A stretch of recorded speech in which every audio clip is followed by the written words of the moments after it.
Hola amigos de cinenete.com, estamos en Feratum, estamos con Juan Antonio de la Riva, quien acaba de estrenar Ladronas de Almas, su más reciente largometraje, una película de época, una película de serranías, una película de haciendas, una película de terror. Sí, Me gustaría iniciar esta breve charla, Juan Antonio, recordando un momento en Vidas Errantes, en la que van los dos protagonistas sí, en el camión y de pronto se les para el auto, se les para el sí, camino claro, y claro. escuchan restos al fondo Sí, y se preguntan entre ellos, ¿qué es eso? Y uno dice, no sé, pero dicen que aquí espantan y vámonos. sí, así es. Mira, sí tienes, sí, claro, tienes buena memoria. Tienes buena memoria. Es una película de hace 30 años, Vidas Errantes. Y sí, por ejemplo, como parte de aquella historia, evidentemente, y como parte de la vida de la sierra, pues hay un contacto siempre con lo inexplicable, lo sobrenatural, lo que lo que no tiene una explicación lógica. Y creo que, por lo menos yo que soy de la sierra, crecí con eso, crecí creyendo en muchas cosas o sabiendo que existían o sabiendo que eran parte de los rumores que se generaban en ese lugar. Claro, ocurre en todas partes, no solamente en la sierra, y sí, en efecto, había como ese episodio que había vivido mi propio padre. Y entonces, y mi padre y yo tuvimos por ahí alguna experiencia también un poco difícil de explicar, de haber visto una silueta surgida de la nada en la noche, una noche de luna llena, y de pronto habernos quedado paralizados. Afortunadamente mi padre no se asustó, por lo tanto yo tampoco, pero muchos años después le pregunté por aquello que habíamos visto y en efecto me dijo, sí, yo hasta la fecha no sé qué era, pero no quería asustarte a ti. Entonces es algo, digamos, que es parte de mi vida también, ¿no? Mi creencia en no es que crea en lo sobrenatural, pero creo que existe, que hay algo, una energía negativa, malvada, siniestra alrededor nuestro, como hay todo lo contrario, ¿no? Entonces, y eso hace que como espectador de cine sea yo un espectador que inmediatamente cree en los vampiros, en las momias, en el diablo, y que caiga en esa convención de poder estar atento a las posiciones. Como espectador creo que todo eso es posible, probablemente no como está desarrollado en la película, pero sí hay una parte oscura en el ser humano que la tenemos respecto a los miedos como espectadores y que quienes hacen estas películas también tienen una parte oscura por lo menos en su creatividad, ¿no? Y eso creo que finalmente es real, no lo podríamos, no, creo que no lo podemos negar fácilmente y es algo que por ahí reaparece, como dices, 30 años después de Ladronas de Almas, entonces pues sí es como es un camino muy largo para llegar a eso, ¿no? Así es. Oye, Juan Antonio, Ladronas de Almas, hablamos de muertos vivientes. Sí, Me agrada que resiste la tentación de decir la palabra zombie, por lo menos alguna vez. Jamás se menciona, no, lo cual lo hace encajar en el cine clásico pues, de la Hammer sí, por de los supuesto, 40, de la 50. RKO, Uh-huh. sí. Sí, bueno, la palabra zombie en efecto es muy antigua, solo que como ahora está prácticamente de moda desde hace algunos años, parece como si fuera un término reciente. Y justamente para no caer en eso, en esta historia que es de época, pues decidimos quitarla, cambiarla por muertos vivientes, cuerpos sin alma, una serie de términos que creíamos que se adecuaban mejor a la historia que estábamos contando, y fue uno de los cambios mínimos que se le hicieron al guión. En el guión sí se usaba la palabra zombie, hablamos con el guionista, también dice, hoy creo que tiene razón, cambiemos el término, ¿no? Si bien tenemos estos seres, quizás el momento más terrorífico de la película no lo vemos con los muertos vivientes, No, así es. lo vemos con estos realistas cuando se descubren como lo que son asesinos violadores y intentan imponer su fuerza e imponen su fuerza ante estas mujeres indefensas. Sí, o sea, de principio sí, ¿no? O sea, llegan al lugar adecuado donde todo parecería que va a ser fácil, es un lugar que no ofrece resistencia hasta donde creemos, ¿no? Y tenemos un momento, creo que de los más brutales de tu cine en la película. Esta secuencia donde el líder se lleva a una de las hermanas a la habitación. Creas una atmósfera en ese momento. Yo veía a la gente en la función volteando a los lados de no quiero verlo. Claro. ¿Esperabas esa reacción? No, no, no, no, mira, tengo ya muchos años de experiencia, pero uno nunca está seguro de la reacción del espectador. O sea, es como muy difícil saber que eres ya, digamos, un profesional y que de pronto aquí se van a reír, aquí se van a asustar. No, sí me interesaba, sí era consciente de que quería crear una atención permanente de los espectadores, pero no era algo que apareciera constantemente en mi perspectiva al momento de estar filmando. Que trataba de crear la atención necesaria primero para mí, ¿no? O sea, de ver esto que estoy filmando es creíble, es tenso, me logra transmitir esa sensación de tensión, sí, va, hagámoslo. Es ahí justamente cuando uno dirige, pues, ¿no? Oye, falta esto, falta lo otro, ¿cómo volvemos esto más grave, más tenso? ¿Cómo aligeramos la situación para esta circunstancia? Es ahí cuando uno va aplicando su experiencia, pero es muy lejano pensar en que el espectador pueda reaccionar ante tal o cual cosa.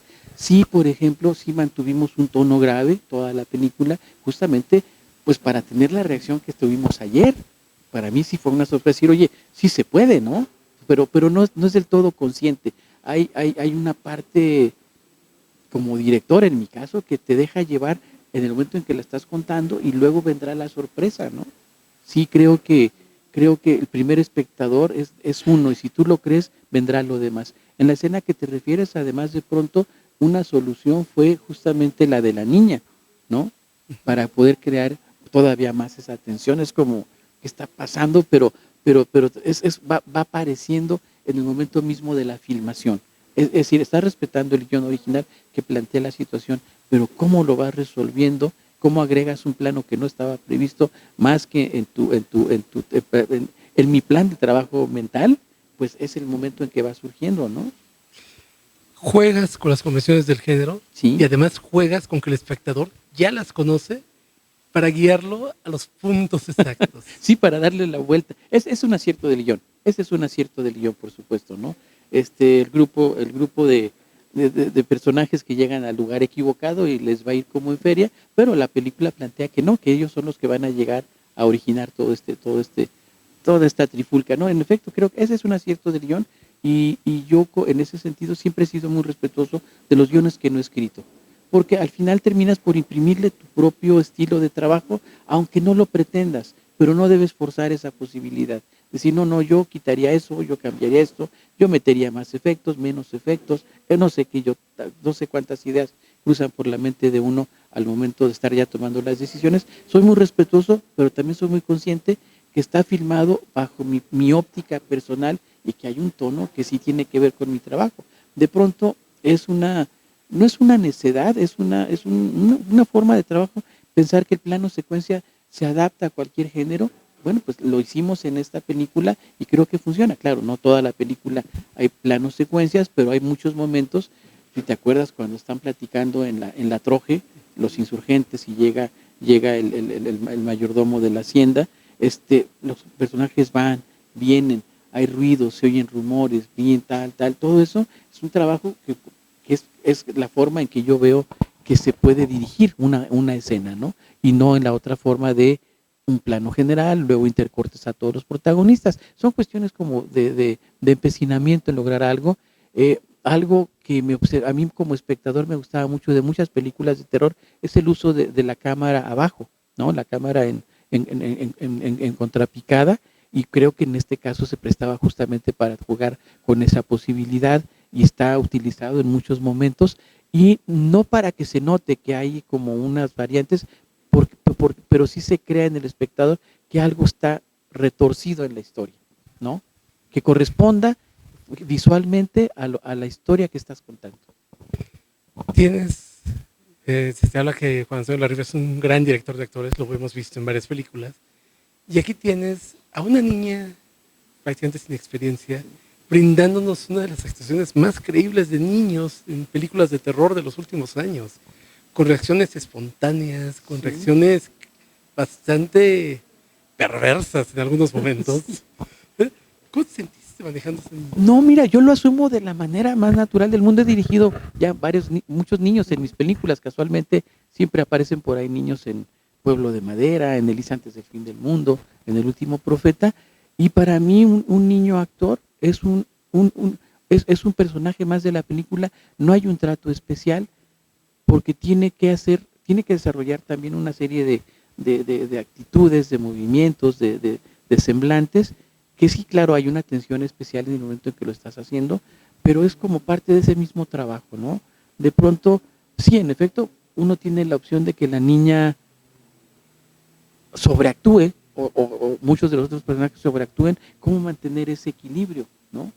Es una parte que no podría explicar fácilmente porque no la tengo elaborada, es, es intuición, ¿no? Sí, yo me gustaría tener todo un discurso de cómo dirigir actores en una comedia, en una película durangueña o en una película de terror, no lo sé.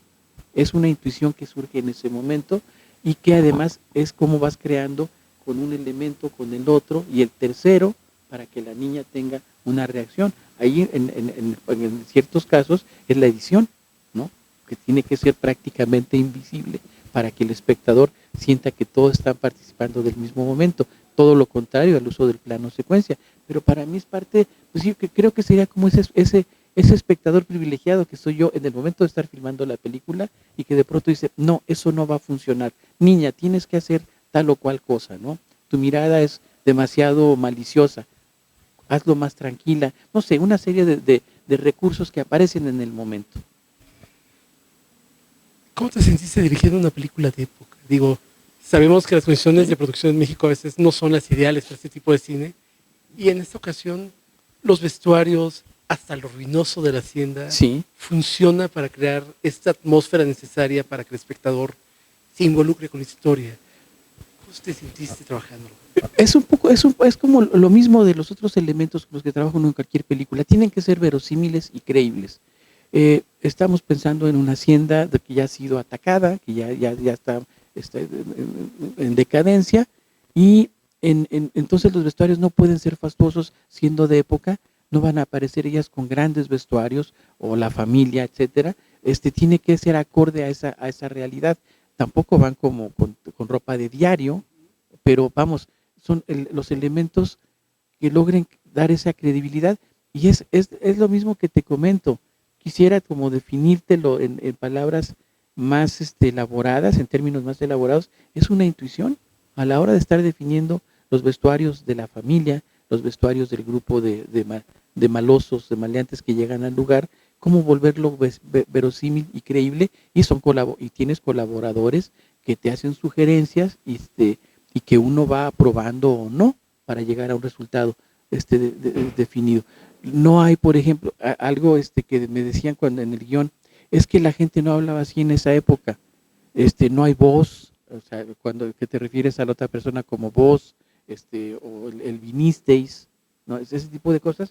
Y a mí yo sentía que eso no estaba en el guión tampoco, pero me decía, si incluimos eso, va a sonar falso, ¿no?